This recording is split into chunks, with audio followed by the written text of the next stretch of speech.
अस्सलाम वालेकुम। एक हिंदू भाई ने सवाल पूछा है कि हम वेद में लिखा है कि मूर्ति पूजा हराम है, लेकिन हम मूर्ति पूजा करते हैं पहले पहले क्योंकि हमारे जहन को मजबूत करते हैं इसीलिए।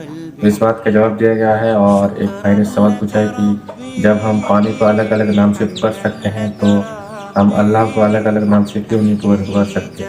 तो दोनों बहुत अच्छे सवाल हैं, अच्छी तरीके से जवाब दिया गया है। लास्ट तक जरूर देखना और अच्छी लगे तो लाइक शेयर सब्सक्राइब कमेंट करते जाना। तो चलिए वीडियो को शुरू करते हैं। भाई पुरुषोत्तम का सवाल है, हमारे हिंदू धर्म के पंडित आचार्य ये जानते हैं कि वेद और हिंदू धार्मिक किताबों में मूर्ति पूजा मना है, लेकिन हम शुरू में इतने मजबूत नहीं रहते, इसलिए हमारे जहन को कंसंट्रेट करने के लिए मूर्ति की ज़रूरत पड़ती है। जब जहन मैच्योर हो जाए तब मूर्ति की ज़रूरत नहीं।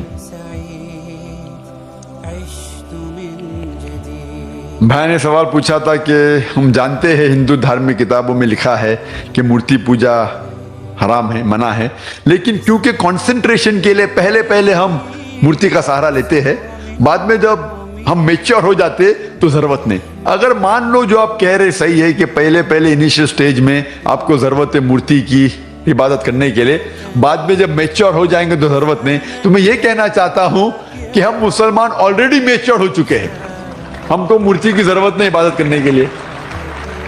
और एक वक्त एक समय एक पंडित मुझसे बहस कर रहे थे और कह रहे थे यही चीज कि मैं जानता हूं कि मूर्ति पूजा हराम है, गलत है, लेकिन कंसंट्रेट करने के लिए जरूरत पड़ती। मिसाल दी उनने कि जब एक छोटा बच्चा पूछता है ये थंडर क्यों है, बादल क्यों गड़गड़ाते हैं, ये जब थंडर सुनते ना, ये आसमान से आवाज जो आती है गड़गड़ाहट की, क्या है ये।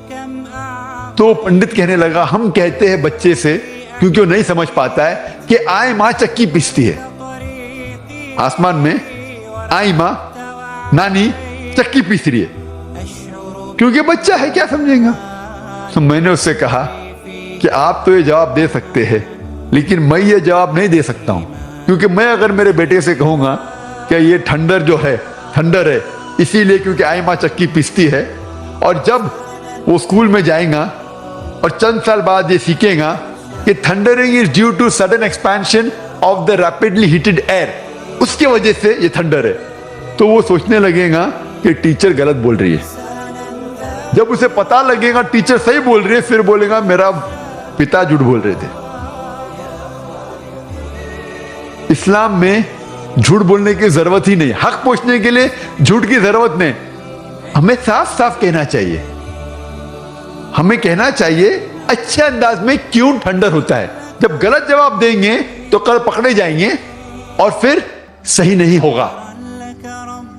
हमें अच्छे अंदाज में समझाना चाहिए हमारे बेटे को। अगर हमें नहीं पता क्यों है तो बोलिए हमें नहीं पता, लेकिन आज के बच्चे पूछेंगे अब्बा आपको क्यों नहीं पता, वो हमें मजबूर करते हैं तहकीक करने पे। तो इस्लाम में सफेद झूठ भी जायज नहीं है। और पंडित कहने लगा कि इनिशियल स्टेज में जब बच्चा फर्स्ट स्टैंडर्ड में होता है तो उस टाइम हम उन्हें इबादत के लिए आइडल का सहारा लेने के लिए कहते हैं, मूर्ति का सहारा। जब वो ग्रेजुएट बनता है उस टाइम उसे जरूरत नहीं पड़ती मूर्ति की। तो मैं उस पंडित से कहा जब भी हम मैथमेटिक्स सिखाते हैं बच्चे को फर्स्ट स्टैंडर्ड में, बेसिक्स जो फंडामेंटल्स सिखाते फर्स्ट सेकंड थर्ड में वो मजबूत होना चाहिए। जब फंडामेंटल्स ही गलत है तो इमारत तो बिल्कुल गलत होंगी। फंडामेंटल्स कभी गलत नहीं हो सकते। मैथ जब सिखा रहे तो आप ट्रिग्नोमेट्री लॉ करते हैं वो बाद में सिखाइए, अलजेब्रा, लेकिन बेसिक तो सही सिखाइए। फर्स्ट और सेकंड में 2 + 2 = 4।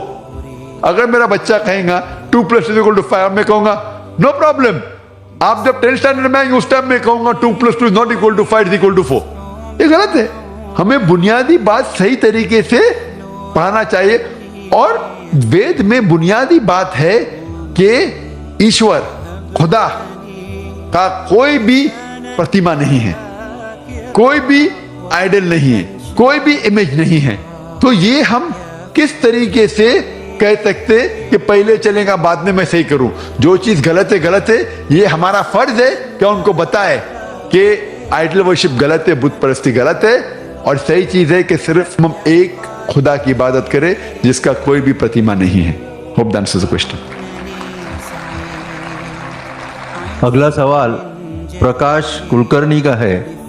वो पूछते हैं पानी को हम अलग अलग जबानों में पुकारते हैं, जैसे अंग्रेजी में वाटर, हिंदी में पानी, तमिल में तन्नी वगैरह। तो पानी अलग अलग तो नहीं हो जाता, तो फिर गॉड को जीसस बोलो, अल्लाह बोलो या राम बोलो, तो वो अलग अलग कैसे हो जाएगा? वो तो एक ही होगा। सवाल है भाई साहब का कि पानी को मुख्तलिफ नामों से पुकार सकते हैं।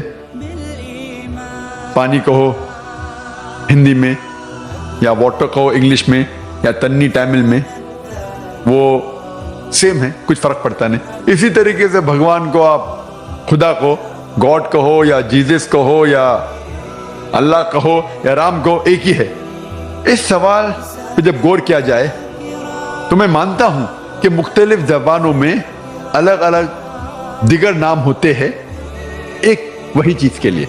एक चीज के लिए मुख्तलिफ जबानों में मुख्तलिफ नाम होते हैं। मिसाल के तौर पे पानी कहते हैं हिंदी में, इंग्लिश में हम कहेंगे वाटर, और गुजराती में कहेंगे जल, तमिल में कहेंगे तनी, अरबिक में कहेंगे मोय।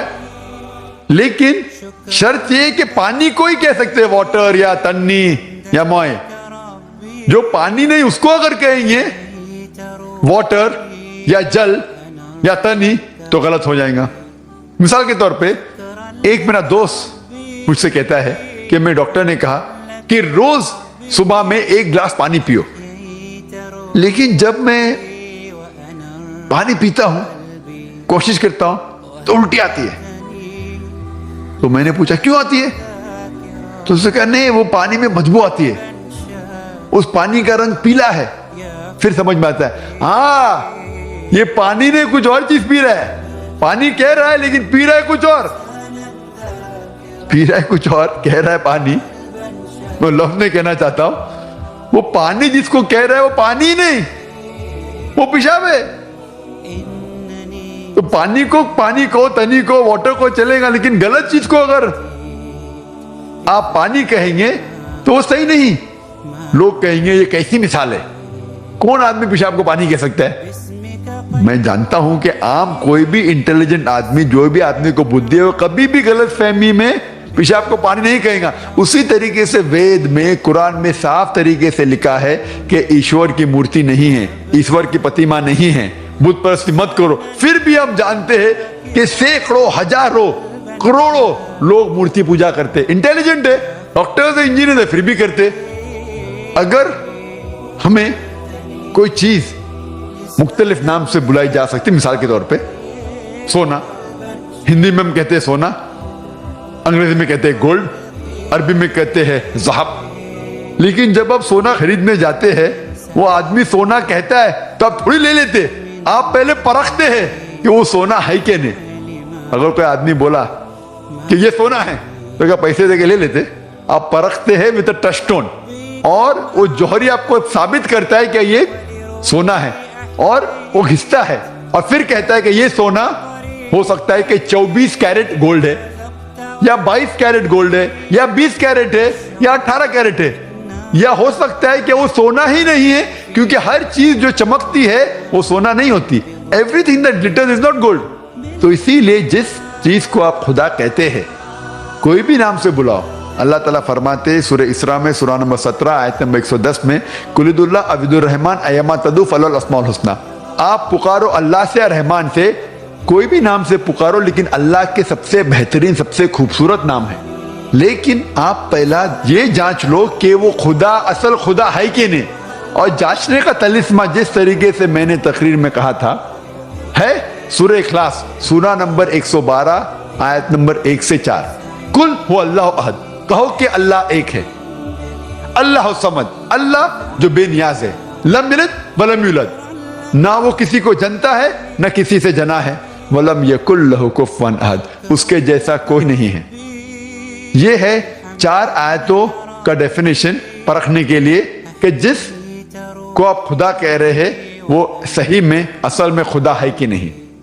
जो भी शख्स को आप खुदा मानते हैं उसे टेस्ट कीजिए, उसका इम्तिहान लीजिए सूरह इखलास की बुनियाद पर। अगर जिसकी आप पूजा करते हैं वो सूर्य इखलास के बताए हुए 4 आयतों के बुनियाद पे सफलता पाता है तो वो सही खुदा है, वरना गलत है। Hope the answers the question.